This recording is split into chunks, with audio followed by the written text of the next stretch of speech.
Before we dive into the story, make sure to like, comment, and subscribe. It helps more people discover these HFY tales. And let me know in the comments. If you were stranded behind enemy lines, would you trust Earth's apex predators to watch your back? Now let's begin. The forest smelled of ash and wet earth, the kind of scent that clung to every breath and reminded Elias Varon that this world had been burning long before he arrived. He crouched low in the blackened undergrowth, his rifle balanced across his knees, eyes scanning the jagged ruins of a settlement that no longer had a name. The Tyrannin had burned it down in their march across the frontier, and now their patrols sifted through the rubble like carrion birds. Elias adjusted the strap of his pack.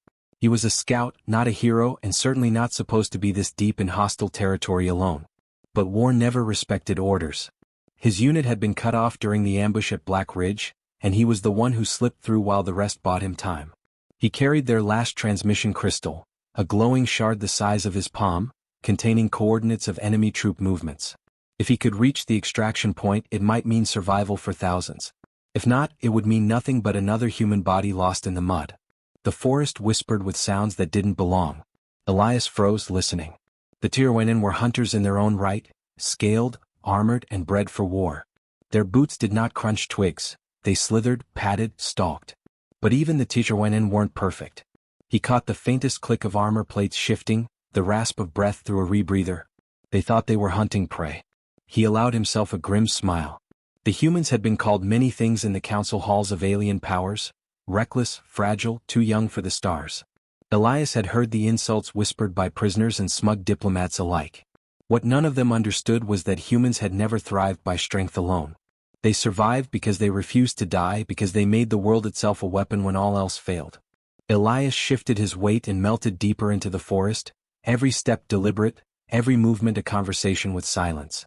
Somewhere behind him, a branch groaned under weight that was not his. He stiffened. Too heavy for a Tyrannin scout. Too soft for falling stone. The noise came again, low, deliberate, as though something was matching his pace. Elias's gut tightened. He risked a glance over his shoulder. Nothing but shadows between twisted trunks, their charred bark gleaming faintly in the pale light of twin moons. He turned forward again. If it was Tyrannin, they would have fired already. If it was something else, he didn't want to know, yet. His job was to keep moving, keep breathing. He had 10 kilometers to cover before he reached the extraction point marked on his map. 10 kilometers through territory the Tyrannin patrolled like wolves over a carcass. The ruins ahead loomed larger, skeletal frames of buildings clawing at the sky. He moved into their shadow, weaving between collapsed walls and shattered windows. His boots brushed glass, each crunch making his skin crawl.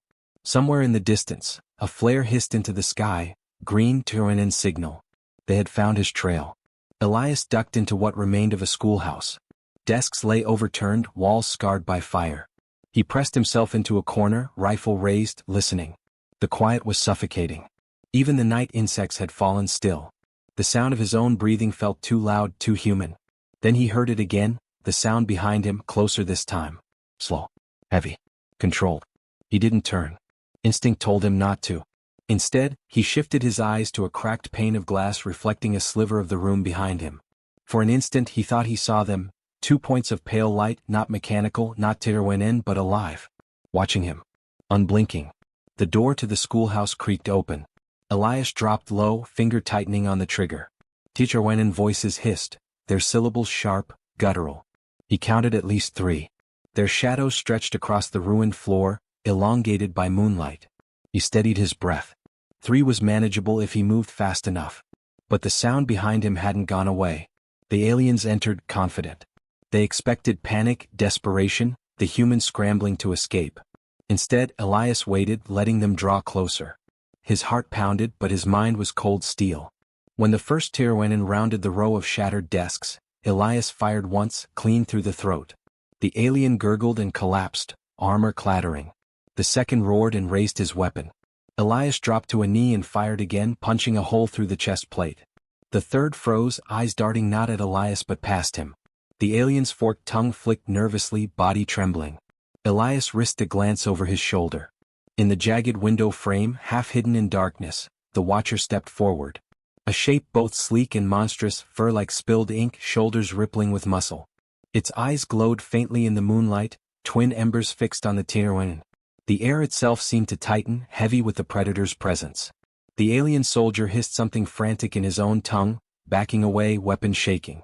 Elias didn't fire. He didn't move. He only watched as the predator padded forward with the grace of a shadow made flesh, silent except for the low rumble in its chest. The Thryn bolted. He didn't fire his rifle, didn't try to fight.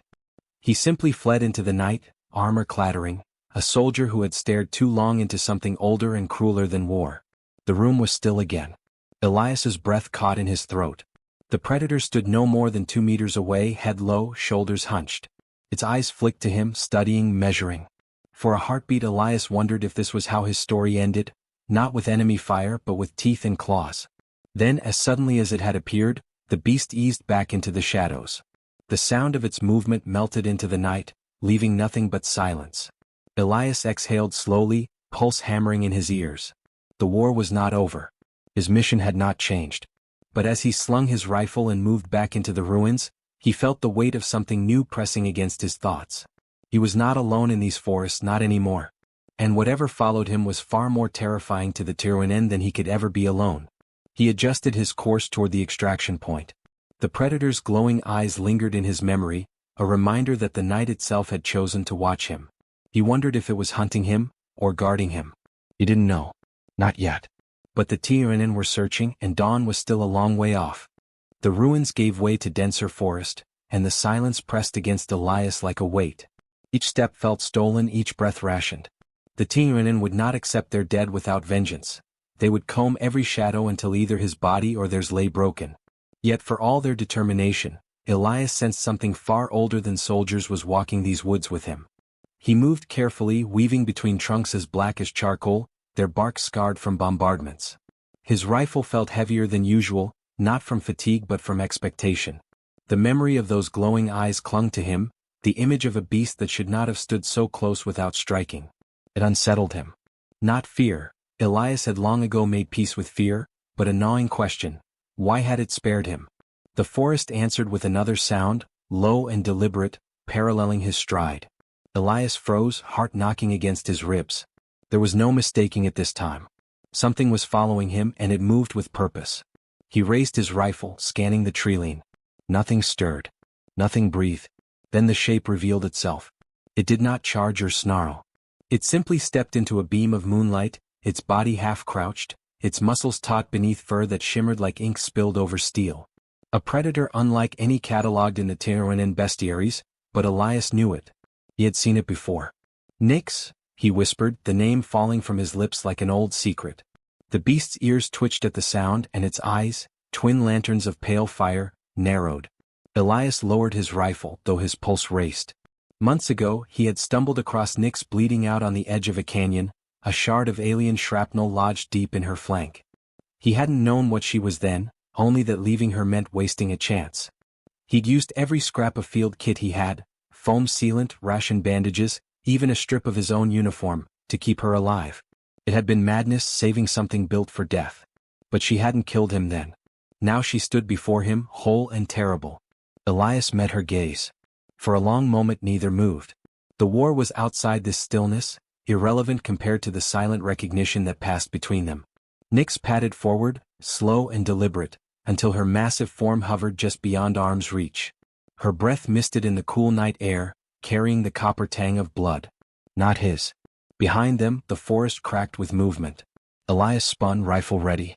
A squad of Thryn soldiers advanced through the trees, eyes gleaming under their helmets, weapons raised. He counted 6. Too many to drop before they cut him down. The Thryn leader barked a command. Their rifles leveled at his chest. Then the leader froze, tongue flickering nervously. His gaze slid past Elias, widening in disbelief. The others followed, and in that instant Elias understood the depth of their fear. To them Nyx was no nameless beast. She was a myth, whispered across battlefields. Extinction's shadow, they called her, one of Earth's engineered predators, unleashed centuries ago in frontier wars but believed too uncontrollable to deploy again. The dossiers claimed no one could tame them. No one survived long enough to try. Yet here she was, emerging from behind a human scout like a phantom called to battle. Elias did not raise his weapon. He didn't need to. Nyx moved first. Her body blurred into motion, faster than the soldiers could react. She ripped through their line like a living storm, claws tearing armor, jaws snapping with bone-breaking force. The air filled with the Tichoranen's guttural screams, their rifles firing wildly, muzzle flashes lighting the chaos. Elias dropped low, rolling behind a trunk, returning fire with methodical bursts. A soldier fell to his shots, another to Nyx's fury. The squad broke, their formation shattering under the predator's onslaught. One turned to flee only to be dragged down mid-stride, his shriek strangled into silence. Another tried to climb a tree, desperate for height, but Nyx's leap ended the attempt in a spray of sparks and blood. Elias pressed forward, every shot precise, his movements a dance perfected by training and sharpened by desperation. Then the forest was still again, save for the ragged rasp of Elias's breath. Broken Tiroanen bodies lay scattered, the soil beneath them churned and blackened. Nyx stood among them, chest rising and falling, fur matted with gore. Her eyes glowed as they turned to him. Elias tightened his grip on the rifle. The silence between them deepened, as if the forest itself waited to see what would happen. He half expected her to finish what the Tiroanen had begun. Instead, Nyx stepped forward and lowered her massive head until it brushed his shoulder, a gesture so startlingly deliberate it left him rooted. The contact was brief, a silent acknowledgement, before she pulled back and settled into the shadows at his flank. The realization struck him harder than any bullet. She had chosen him, not as prey but as something else. Far in the distance, horns echoed through the night. More Tiroanen would come. They always did. But for the first time since his unit's ambush, Elias felt a surge of confidence deeper than duty. He was no longer alone. He glanced at Nyx. Her ears pricked, her muscles taut, ready. The alien soldiers would not just be hunting a man anymore. They would be hunted by something far older, far fiercer, bound not by leash or command but by choice. Elias exhaled, steadying his nerves. "All right," he murmured, more to himself than to her. "Let's see how far they'll chase us." Nyx's eyes glowed in answer, and together they moved deeper into the waiting dark. The night pressed down heavy, a cloak woven of smoke and starlight. Elias Varen led the way into the broken skeleton of the old settlement, each step deliberate as he threaded through shattered walls and sagging beams. Nyx padded silently at his side, her massive frame nearly invisible except for the faint gleam of her eyes. Together they slipped into the ruins, hunters stalking ground once claimed by fire. The Tiroanen were not far behind. Elias could hear their signals echoing faintly through the forest, guttural clicks and snarls amplified by helmet comms. They were converging, pushing him toward the ruins, trying to corner him. What they had not calculated was that prey rarely chose the battlefield. Tonight the ruins belonged to him. He crouched in the rubble of a collapsed stairwell, the muzzle of his rifle balanced against stone. He scanned the streets, ears tuned to the smallest whisper of movement. Nyx lingered above on a crumbling ledge, crouched low, her muscles coiled like drawn wire. She did not fidget. She did not breathe too loud. She simply waited as if she had been born for this silence. The first Tiroanen patrol slithered into view. For soldiers, weapons at the ready, their bodies hunched in that predatory gait unique to their kind. Their helmets cast a cold glow across cracked pavement as they swept the street. Elias slowed his breathing until it was nearly nothing. Patience. Always patience. He had learned long ago that the first shot was not just a bullet, it was the story you wrote into the enemy's mind. Panic, fear, hesitation. Those were the real weapons. When the lead soldier passed beneath a sagging street lamp, Elias pulled the trigger. The crack echoed through stone. The alien dropped without a sound, throat shredded. The others spun, snarling, weapons flashing toward shadows that had already changed shape. Nyx leapt from her perch, a blur of black muscle and fury.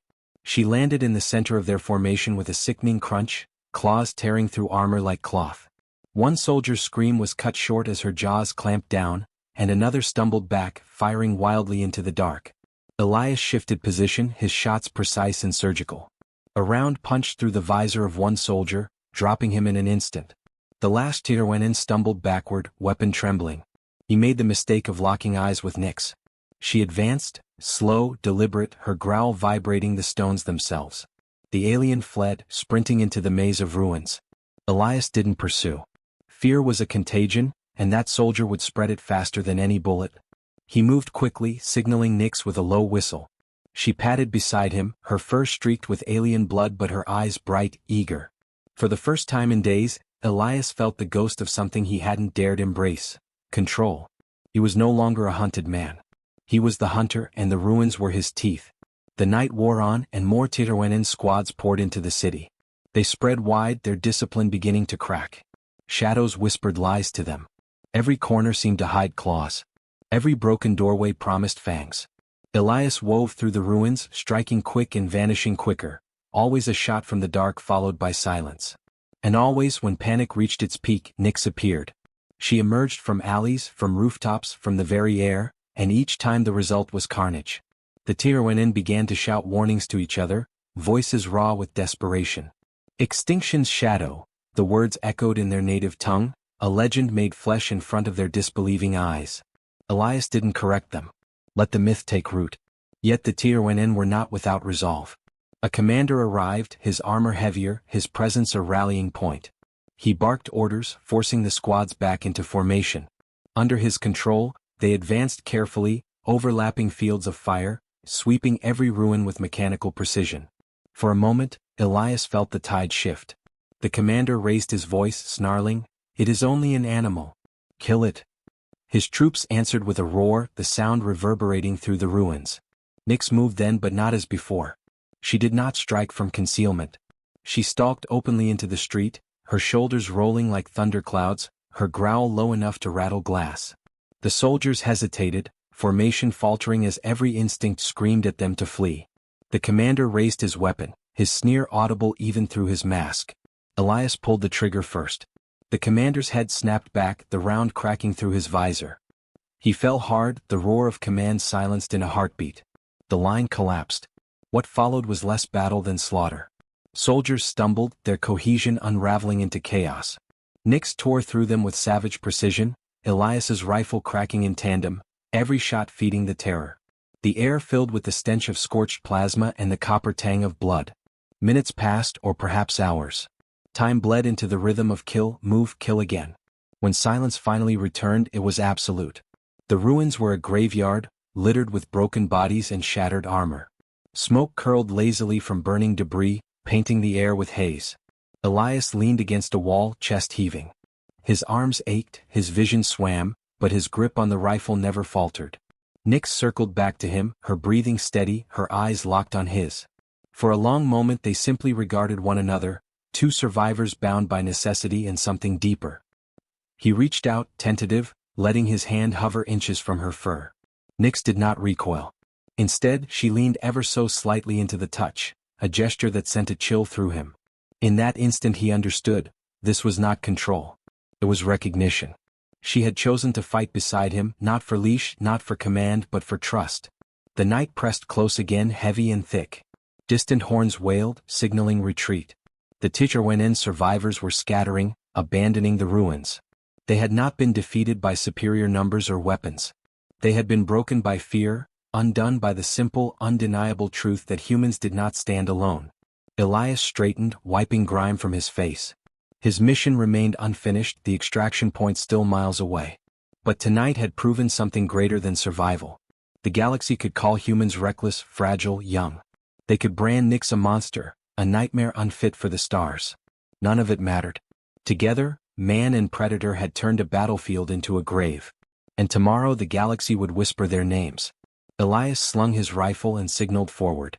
Nyx fell into step beside him, silent as shadow. The ruins lay behind them, filled with ghosts and echoes. Ahead stretched the forest and beyond it, war. Neither looked back. The night still belonged to them.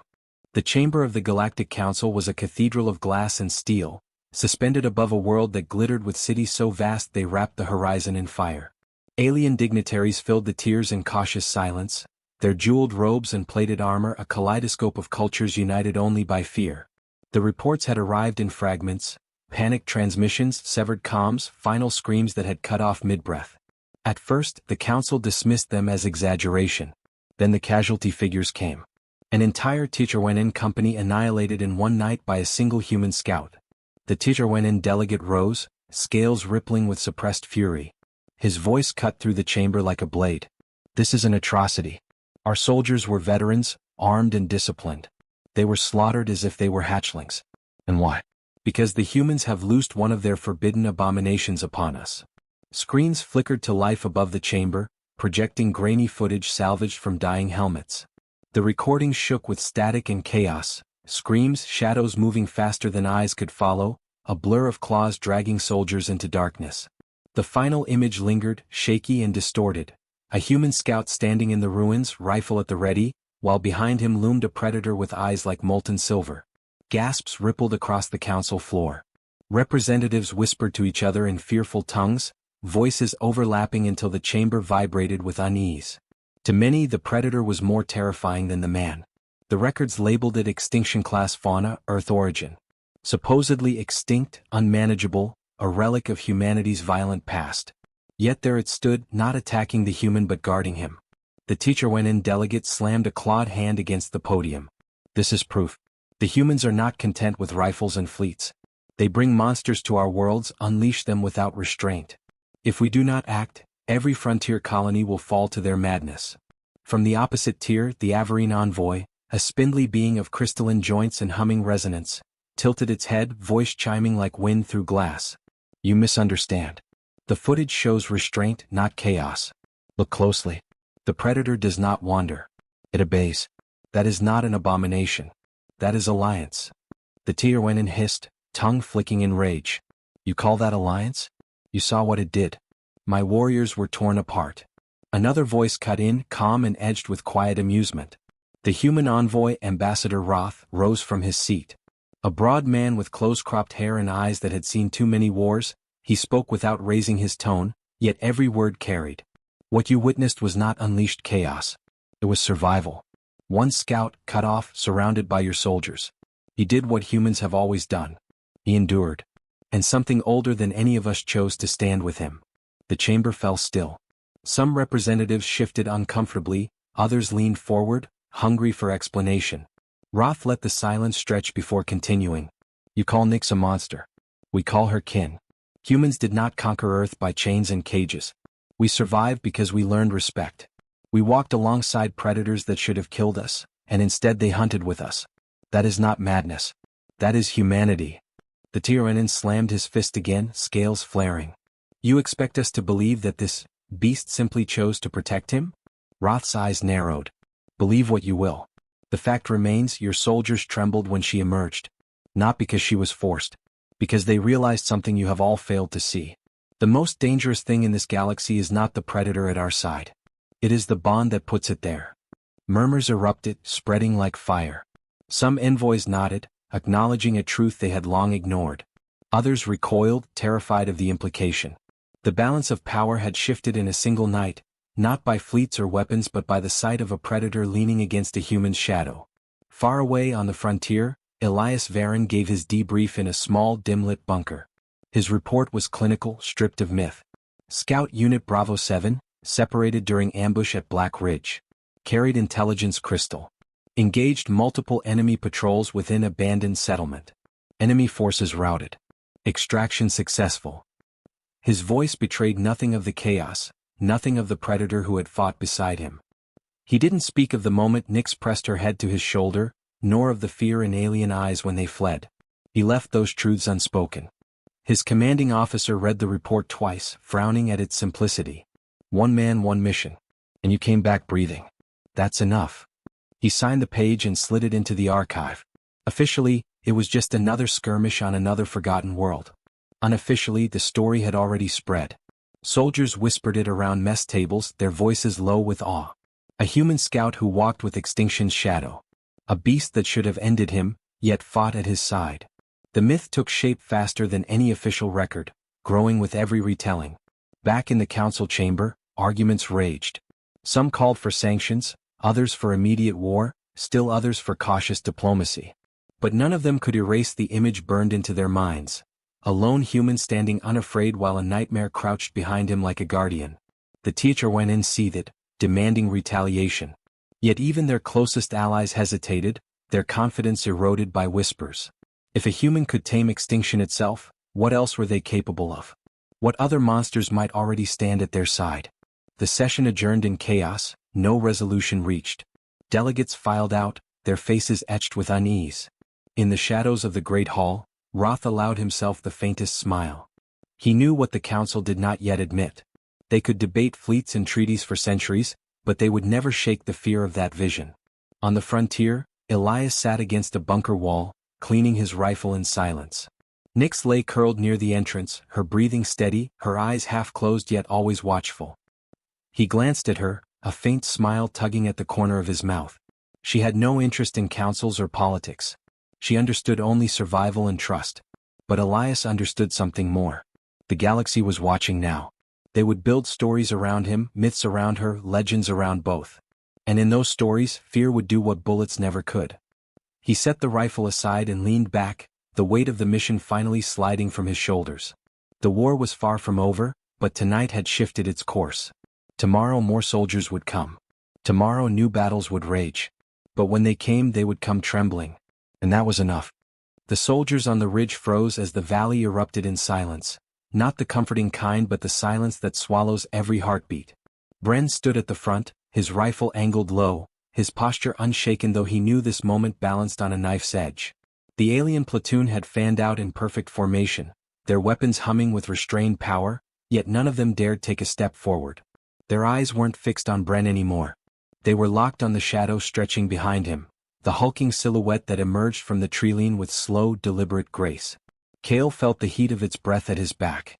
The predator, his predator, moved like an avalanche condensed into muscle and sinew, its golden eyes gleaming with predatory intelligence. The alien soldiers, veterans bred for war, faltered. Some shuffled backward, others lifted their weapons but didn't fire, as though the very concept of aggression had been stripped from them. They knew the tales. Every world spoke in whispers of the creature now standing with the humans, a living calamity thought to have vanished into extinction ages ago. The galaxy called it extinction incarnate. Cale called it his ally. Bren shifted his gaze across the ridge. His voice carried steady authority, the calm of a man who had spent years holding the line when others cracked. "Stand down," he ordered, not to the predator but to the enemy arrayed before him. His words cut across the void like steel. "You're not facing just us anymore. You're facing something even your commanders fear." The alien captain, rigid in his ornate armor, tried to keep his composure. His mandibles flexed, clicking nervously as his soldiers hesitated. "That thing," he hissed, "was wiped from the galaxy. Your kind cannot control it." Cale finally stepped forward, placing a hand lightly against the predator's flank, the gesture casual, almost tender. The beast rumbled, a sound like thunder curling in its chest, but it didn't lunge. It leaned into Cale's touch as if the human anchor steadied it. "That's where you're wrong," Cale replied, his voice quieter but sharper, slicing through the charged air. "It doesn't serve me. It chooses me. And it chose humanity." The effect was seismic. The aliens recoiled as though the claim alone broke something in their carefully ordered worldview. For generations, they had treated humanity as a curious but insignificant anomaly, stubborn, resourceful, annoyingly resilient, yet ultimately just another primitive species destined to bend beneath the weight of the galactic order. But now that order had cracked. The predator's golden eyes swept across them with a cold assessment that dismissed their ranks like insects. A single alien soldier lost control. He shouted something guttural and fired. The bolt of searing plasma cut through the night air. Before Bren could bark a command or Cale could even flinch, the predator moved. Faster than eyes could track, it was there, intercepting the shot with a sweep of its body, absorbing the blast harmlessly against its thick hide. Then, with terrifying precision, it lunged, not to kill but to demonstrate. Its claws ripped the weapon from the soldier's hands and snapped it like brittle glass before tossing the fragments into the dirt. The beast's snarl shook the ridge and silence fell again, deeper this time. The alien captain's resolve broke. His soldiers looked to him, but his rigid frame betrayed fear, the kind that cracks command structures and sends armies scattering. Bren seized the moment. "Leave," he growled, his voice unyielding. "Take your wounded pride and tell your masters what you saw here. Humanity doesn't stand alone anymore. We never did." Slowly, hesitantly, the alien ranks retreated, their weapons lowering as they backed into the night. None turned their back on the predator. None dared. When they finally disappeared into the trees, Bren exhaled a long breath he hadn't realized he was holding. Cale scratched the predator's neck, his lips curling into a grin. "Didn't even need to spill blood," he muttered. Bren arched a brow. "Don't get comfortable. They'll be back and next time they'll bring more than fear." He looked at the predator, still looming silently beside Cale, then back at the scout himself. "But they'll never see us the same way again. We've just rewritten the rules." The predator lowered its head until its massive skull pressed gently against Kale's shoulder. For all its lethality, its gesture was unmistakably one of bond, of chosen kinship. Kale let his hand rest there, understanding without words that the galaxy's deadliest creature had aligned itself with him, not by command, not by dominance, but by recognition. Humanity's defiance had found its mirror in an apex predator thought lost to myth. In that instant, Kale realized the true shift wasn't in the enemy's fear but in humanity's future. With this alliance, they weren't prey anymore. They were a force the galaxy would have to reckon with. The forest wind whispered through the ridge as the humans and their new ally stood together, a silent trinity of soldier, scout, and predator. Somewhere far beyond, empires would shudder as word spread. For now, though, Bren and Kale simply looked at each other, both men aware of the weight they carried. Bren gave a curt nod, the kind only shared between those who had fought too long and too hard to waste words. Kale smiled faintly, feeling the predator's warmth at his side, and spoke what would later echo through every corner of the stars. "Let them come." The night answered with silence, but it was no longer empty. It was filled with promise, danger, and the beginning of a story no empire could stop. Humanity had walked into the galaxy underestimated. Now, with a predator at their side, they had become something far greater. And the galaxy, trembling in the shadows, knew it.